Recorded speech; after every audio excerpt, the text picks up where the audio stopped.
Doctor B R. Ambedkar, जिन्हें बाबा साहब के नाम से भी जाना जाता है, भारतीय इतिहास में एक महान व्यक्तित्व हैं। भारतीय संविधान के मुख्य शिल्पकार होने से लेकर दलित वर्गों के लिए समानता और सामाजिक न्याय की लड़ाई लड़ने तक भारतीय समाज में उनके अपार योगदान को प्रत्येक वर्ष 14 अप्रैल को भारत में डॉक्टर भीमराव अंबेडकर जयंती के रूप में मनाया जाता है। उनका जन्म 14 अप्रैल 1891 को मध्य प्रदेश के महू में महार जाति में हुआ था। परंपरागत रूप से निम्न ग्रामीणों सेवकों वाली जाति में जन्म लेने के कारण उनको अपने जीवन के शुरुआती वर्षों में जातिगत भेदभाव की कठोर वास्तविकताओं का सामना करना पड़ा था। बचपन में सामाजिक बहिष्कार और अपमान का सामना करने के उनके अनुभव ने उनमें जाति व्यवस्था के अन्याय के खिलाफ लड़ने का गहरा संकल्प पैदा कर दिया। डॉक्टर भीमराव अंबेडकर की शैक्षणिक यात्रा मुंबई के एल्फिंस्टन हाई स्कूल से प्रारंभ हुई, जहां वे पहले दलित छात्रों में से एक थे। भेदभाव का सामना करने के बावजूद उन्होंने शैक्षणिक रूप से उत्कृष्ट प्रदर्शन किया, जो उन्हें एल्फिंस्टन कॉलेज से न्यूयॉर्क के कोलंबिया विश्वविद्यालय तक ले गया। कोलंबिया विश्वविद्यालय उनके जीवन के लिए परिवर्तनकारी सिद्ध हुआ। वहां उन्होंने समाजशास्त्रियों और अर्थशास्त्रियों के कार्यों के साथ साथ स्वतंत्रता, समानता और बंधुत्व के सिद्धांतों से अवगत हुए, जो बाद में उनके दृष्टिकोण का आधार बन गए। वर्ष 1916 में doctor Bhimrao Ramji Ambedkar London school of economics में अपनी पढ़ाई जारी रखने में और ग्रेजुएशन में कानून की पढ़ाई करने के लिए लंदन चले गए। विदेश में अपनी पढ़ाई पूरी करने के पश्चात डॉक्टर बी.आर. अम्बेडकर वर्ष 1920 के दशक की शुरुआत में भारत लौट आए। उस समय भारतीय समाज में व्यापक सामाजिक अन्याय बाबा साहब को जाति भेदभाव के उन्मूलन और हाशिए पर रहने वाले लोगों के उत्थान के लिए आजीवन संघर्ष की राह पर ले गया। बाबा साहब का मानना था कि केवल पर्याप्त राजनीतिक प्रतिनिधित्व ही अछूतों की सामाजिक स्थिति में सुधार ला सकता है। इसलिए उन्होंने अपने समाचार पत्रों, सामाजिक सांस्कृतिक मंचों और सम्मेलनों के माध्यम से अछूतों को संगठित करना शुरू किया। 1924 में बाबा साहब ने दलितों के बीच शिक्षा को बढ़ावा देने और उनकी सामाजिक आर्थिक स्थिति में सुधार लाने के उद्देश्य से बहिष्कृत हितकारी सभा की स्थापना की। उन्होंने दलितों की चिंताओं को आवाज देने के लिए मूक नायक, बहिष्कृत भारत और समता जनता जैसे कई पत्रिकाएं भी शुरू की। बाबा साहब अम्बेडकर के नेतृत्व में किए गए पहले प्रमुख सार्वजनिक कार्यों में से एक 1927 का महार सत्याग्रह था, जिसका उद्देश्य महाराष्ट्र के महार में सार्वजनिक कुएं से जल का उपयोग करने के दलितों के अधिकारों को स्थापित करना था। इसी तरह 1930 के कालाराम मंदिर आंदोलन का उद्देश्य दलितों को हुए हिंदू मंदिरों में प्रवेश करने का अधिकार सुरक्षित करना था। डॉक्टर भीमराव अंबेडकर का भारतीय संविधान पर योगदान अत्यंत महत्वपूर्ण और प्रभावशाली था। उन्होंने संविधान को तैयार करने में एक प्रमुख भूमिका निभाई और इसे सामाजिक न्याय और समानता का एक मजबूत दस्तावेज बनाने की दिशा में काम किया। डॉक्टर अंबेडकर और भारतीय संविधान। डॉक्टर अंबेडकर को भारतीय संविधान के ड्राफ्टिंग कमेटी का अध्यक्ष नियुक्त किया गया था। इस समिति ने संविधान के प्रारूप को तैयार किया, जो भारतीय लोकतंत्र की नींव बना। बाबा साहब ने संविधान में समानता, न्याय और स्वतंत्रता के सिद्धांतों को प्रमुख स्थान दिया। उन्होंने विशेष ध्यान दिया कि संविधान जाति, धर्म, लिंग या अन्य किसी भेदभाव से ऊपर उठकर सभी नागरिकों को समान अधिकार प्रदान करे। संविधान में बाबा साहब का योगदान पूर्ण रूप से रहा है। तो चलिए इनमें से कुछ अधिकारों पर चर्चा करते हैं, जैसे कि मूल अधिकार, समानता का अधिकार, अविकृत वर्गों का संरक्षण, संविधान की स्थिरता एवं डायरेक्टिव प्रिंसिपल्स। मूल अधिकार। बाबा साहब ने संविधान में मूल अधिकार यानी कि फंडामेंटल राइट्स को शामिल किया, जो नागरिकों को स्वतंत्रता, समानता और न्याय प्रदान करते हैं। इनमें जाति, धर्म, लिंग और जन्म स्थान के अधिकार पर भेदभाव से सुरक्षा शामिल है। समानता का अधिकार। बाबा साहब ने संविधान में समानता का अधिकार, राइट टू इक्वालिटी, शामिल किया, जो जातिवाद और अन्य सामाजिक भेदभाव को समाप्त करने के लिए महत्वपूर्ण था।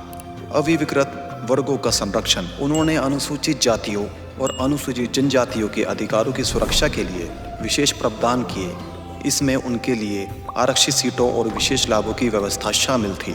संविधान की स्थिरता। बाबा साहब ने संविधान को स्थिर और लचीला बनाने का जोर दिया, ताकि यह समय के साथ बदलती सामाजिक और राजनीतिक परिस्थितियों के अनुसार समायोजित हो सके। Directive principles.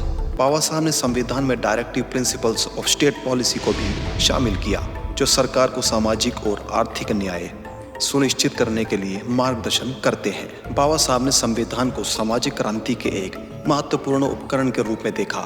उनके अनुसार संविधान न केवल कानूनी ढांचे का निर्माण करता है, बल्कि यह समाज में मौलिक परिवर्तन और सुधार लाने का भी कार्य करता है। बाबा साहब का मानना था कि संविधान का उद्देश्य सभी नागरिकों को समान अधिकार और अवसर प्रदान करना है और इसे किसी भी जाति, धर्म या सामाजिक स्थिति के आधार पर भेदभाव नहीं करना चाहिए। बाबा साहब ने संविधान के माध्यम से लोकतंत्र की सशक्तिकरण की दिशा में काम किया, जिसमें जनता की भागीदारी और अधिकारों को सुनिश्चित किया गया। डॉक्टर भीमराव अंबेडकर का भारतीय संविधान पर योगदान भारतीय समाज की संरचना और दिशा को स्थापित करने में महत्वपूर्ण था। उनका दृष्टिकोण और उनकी योजनाएं संविधान को एक ऐसा दस्तावेज बनाने में सहायक थी जो समाज के सभी वर्गों के लिए न्याय और समानता सुनिश्चित करे। अंबेडकर का संविधान भारतीय लोकतंत्र की बुनियाद है और उनके विचार आज भी सामाजिक न्याय और समानता के प्रतीक के रूप में मान्यता प्राप्त हैं। 1942 से 1946 के दौरान डॉक्टर B.R. अम्बेडकर ने वायसराय की कार्यकारी परिषद में श्रम मंत्री के रूप में कार्य किया। अपने कार्यकाल के दौरान डॉक्टर भीमराव रामजी ने फैक्ट्री अधिनियम 1946, ट्रेड यूनियन अधिनियम 1947 आदि सहित कई महत्वपूर्ण श्रम सुधारों को लागू किया और उनकी वकालत की।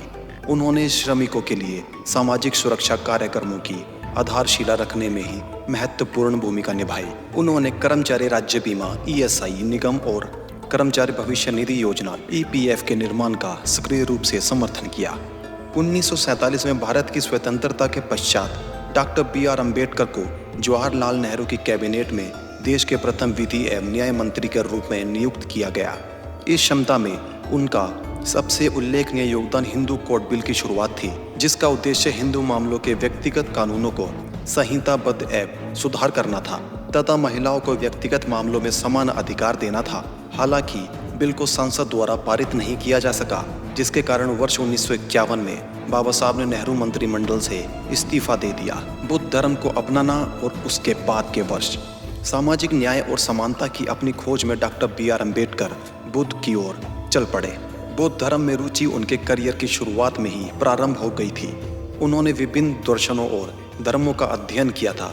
1935 में येवला, नासिक में आयोजित एक प्रातिथ सम्मेलन में उन्होंने पहली बार सार्वजनिक रूप से घोषणा की कि मैं हिंदू धर्म में पैदा हुआ था, लेकिन मैं हिंदू के रूप में नहीं मरूंगा।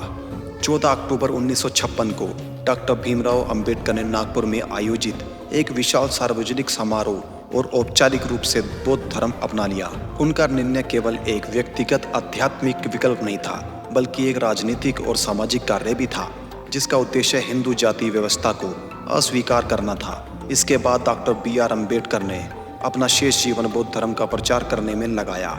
Doctor B.R. अम्बेडकर के धर्म परिवर्तन का भारतीय समाज और राजनीति पर गहरा प्रभाव पड़ा, जिसने दलितों के बीच बुद्ध धर्म में सामूहिक रूप से परिवर्तन का एक आंदोलन शुरू कर दिया, जिसे दलित बुद्ध आंदोलन के रूप में जाना जाता है, जो आज भी जारी है। 30 सितंबर 1956 को बाबा साहब ने अपने पूर्व संगठन अनुसूचित जाति संघ को बर्खास्त करके रिपब्लिकन पार्टी ऑफ इंडिया की स्थापना की घोषणा की। हालांकि नई पार्टी के गठन से पहले ही 6 दिसंबर 1956 को उनका निधन हो गया। आज भी डॉक्टर अंबेडकर जी के परपोते श्री राजरत्न अंबेडकर RPI को ऑल इंडिया लेवल पर चला रहे हैं। आज की जानकारी सिर्फ इतनी ही। अगर आप बाबा साहब के फैन हैं तो कमेंट में जाकर उनके बारे में एक लाइक तो बनता है और कमेंट में अपनी राय जरूर दें। धन्यवाद।